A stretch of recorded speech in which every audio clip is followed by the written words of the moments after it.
Hoy les voy a hablar sobre la cadena agroalimentaria de carne ovina en canal. Para empezar, tenemos que la carne ovina en México ha tenido un crecimiento en su demanda gradual en los últimos 5 años.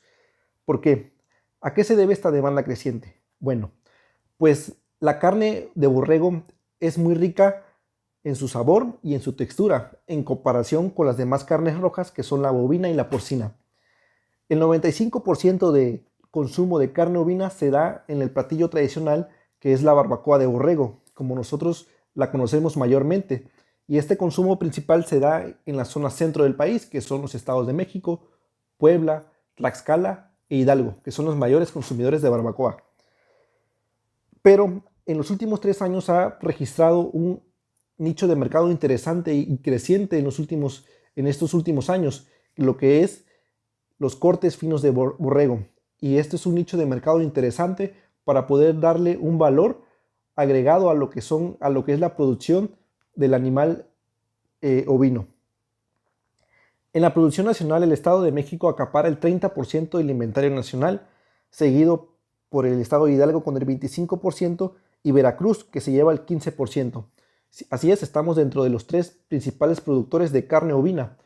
De ahí la pulverización que se da en el inventario nacional con la participación de todos los demás estados, porque todos los estados producen carne ovina para poder completar ese 100%, es mucha. Estos son datos del CIAP en 2019. Como dato, el Estado de México es el mayor también consumidor de barbacoa de borrego, pero a pesar de ser también el mayor productor, la producción que ellos tienen no abastece la demanda creciente que cada vez tienen en este estado de consumir carne ovina.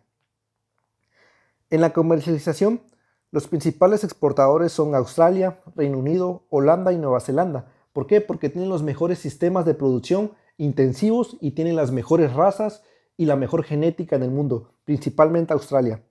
Los principales importadores son China, Medio Oriente y Estados Unidos.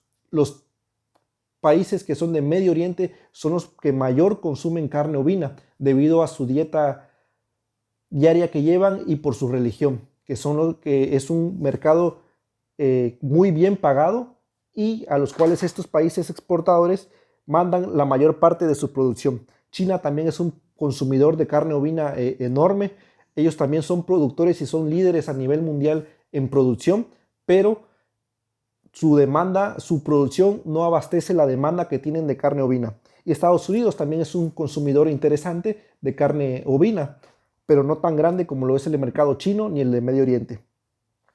Y bueno, ¿cuáles son los precios en el mercado?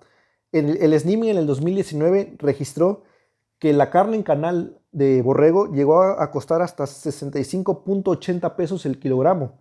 Y los precios en platillos que vienen siendo la barbacoa de borrego que vale 400 pesos, hasta los cortes finos que valen hasta 570, que estamos hablando de un corte como lo es un medallón o un costillar de borrego que se paga ese precio. Por lo tanto, como vemos, es un mercado interesante también los cortes finos de cordero. Y bueno, en la esquematización de la cadena en México tenemos 3 entradas de lo que es para abastecer la demanda del país. Primeramente, ahí están los proveedores de insumos que son los que vienen siendo los proveedores de servicios, como son los técnicos, financieros y de recursos, que alimento, pasto, de todo eso, ¿no?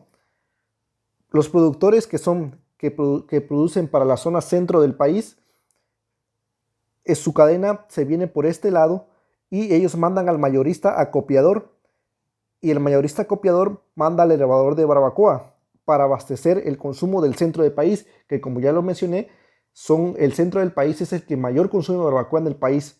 Por lo tanto, la cadena agroalimentaria se da casi directamente, solamente con un mayorista que recolecta y acapara la carne en canal y se manda al elevador de barbacoa. Por lo tanto, no hay ningún intermediario por esta cadena.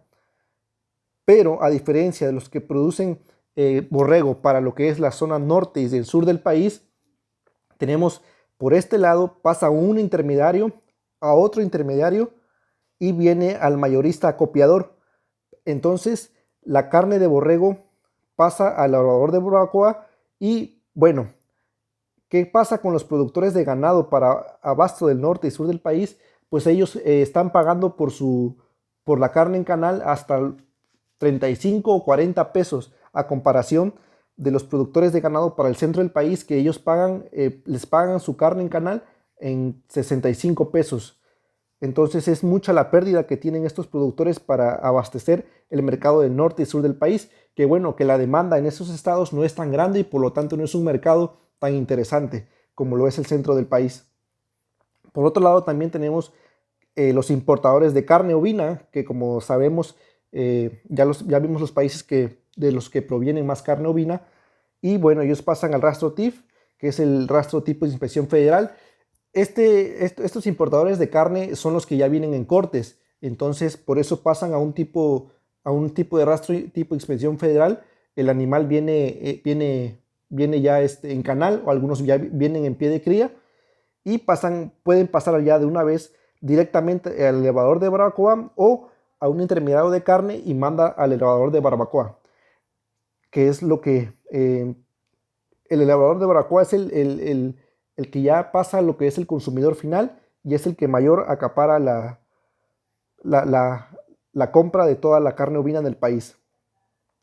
Bueno, en el consumo tenemos que el consumo de carne ovina se estima, hay un consumo per cápita de entre 800 gramos y 1 kilogramo. Es un consumo muy bajo en comparación a los demás alimentos como lo es el huevo, la carne de pollo, la carne de bovino, la carne de cerdo, son las que mayormente se consumen, pero debido a esa poca demanda que hay y también hay una oferta, digamos, baja, el precio es alto por este tipo de carne. Y bueno, como conclusión de la cadena tenemos que la carne ovino es un nicho de oportunidad por su demanda creciente.